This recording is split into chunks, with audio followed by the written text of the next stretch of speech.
Hello বন্ধুরা, কেমন আছে সবাই? বাগান চর্চা ইউটিউব চ্যানেলে তোমাদের সবাইকে স্বাগত। বন্ধুরা, লেবু গাছ নিয়ে আমার বাগান চর্চা চ্যানেলে আমি অনেক ভিডিওই করেছি। আসলে লেবু গাছের যেই মূলত সমস্যাগুলো হয়, ফুল ড্রপ করা, ফুল না আসা, কিংবা ফুল এসছে সেখান থেকে বাডস বা ফলের কুঁড়ি ধরলো, তার কিছুদিনের মধ্যেই দেখা যায় সমস্ত ফলের কুঁড়িগুলি ড্রপ করে যায়। এবার এই সমস্যাগুলো নিয়ে আমি অলরেডি ভিডিও বানিয়েছি, বেশ কিছু দর্শক উপকৃত হয়েছেন, তারা আমাকে মেসেজে জানিয়েছেন। আবার বেশ কিছু দর্শক রয়েছে যারা সেরকমভাবে ফল পাচ্ছেন না, ঠিক আমি যেরকম পরিচর্যার কথা বলেছি সেই পরিচর্যাগুলো করার পরেও। তো আমি মূলত এই সমস্যাগুলোর কারণ খোঁজার একটা চেষ্টা করলাম, যে এই পরিচর্যাগুলো করার পরেও কেন এই সমস্যাগুলো অনেকের ক্ষেত্রেই দূর হচ্ছে না। দেখো, ফুল না আসা বা ফলের কুঁড়ি ড্রপ করে যাওয়ার পিছনে মূলত তিনটি প্রধান কারণ রয়েছে। প্রথম কারণ হচ্ছে জল বেশি দেওয়া।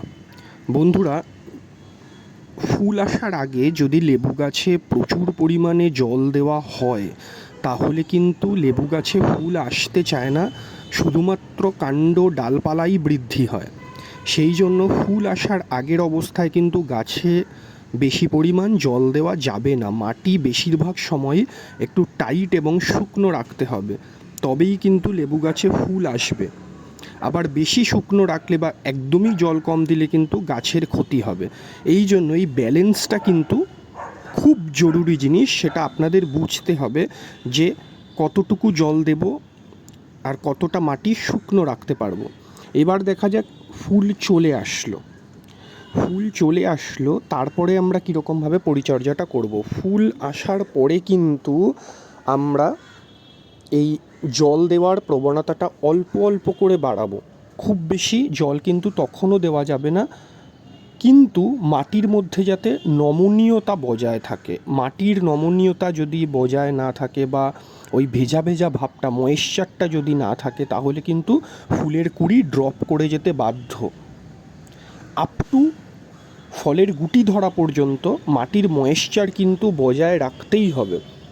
আবার খুব বেশি জল একদম কাদা কাদা করে দিলাম মাটিটা, তাহলেও কিন্তু হবে না।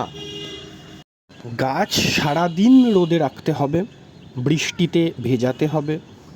এবং ফলের কুঁড়ি ড্রপ করে যাওয়ার আরেকটি কারণ হচ্ছে গিয়ে ফাঙ্গাস। সপ্তাহে একদিন করে অবশ্যই ঘুরিয়ে ফিরিয়ে ভালো ফাঙ্গিসাইড এবং ভালো নিম তেল গাছে প্রয়োগ করতেই হবে, এটা ভুললে হবে না। কারণ লেবু গাছে কিন্তু ফাঙ্গাসের অ্যাটাক হয় এবং ভালো রকম হয়। তাছাড়া বেশ কিছু পোকারও অ্যাটাক হয়, লেদা পোকার আক্রমণও দেখা যায়। এই জন্য ভালো ফাঙ্গিসাইড, ভালো নিম তেল অনবরত সপ্তাহে একদিন করে, যাদের সপ্তাহে একদিনেও দেখা যাচ্ছে ফল পাচ্ছ না, তারা সপ্তাহে দুদিন করে অবশ্যই দেবে। এবং গাছটিকে বিকেলবেলা করে স্নান করাবে। এই পরিচর্যাগুলো কিন্তু করতেই হবে, না হলে কিন্তু ফলের বাডস বা কুঁড়ি ড্রপ করে যাবে ফাঙ্গাস অ্যাটাকের জন্য।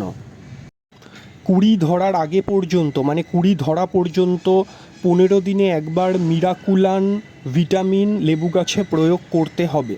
মিরাকুলান ভিটামিন কিন্তু লেবুর গ্রোথটা এবং ফুল আসতে গাছে ভীষণভাবে সাহায্য করে। এই ভিটামিন কিন্তু লেবু, লঙ্কা এবং আরও বিভিন্ন গাছের জন্য খুব উপযোগী।